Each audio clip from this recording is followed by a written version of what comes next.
dinley yüreğimi. Unuttum demey, kararım yoğunan demey. Havarım ol menin dertli canımın yalnız sevgilim. Ağladı yüreğim geceler, yanımda yok oldun. Beni dinle canım. Asmanımda kara bulutlar, rızkım için karanlık dünyada kaldım. Korkudan ayrılmaktan ne diyeyim yarım. Mehribanım ahırı bilmem.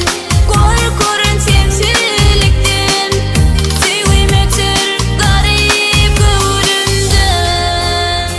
Unuttum demey, yeni de doğdun nurlu ay. Asmanımda kara bulutlar, rızkım için karanlık dünyada kaldım. Unuttum demey.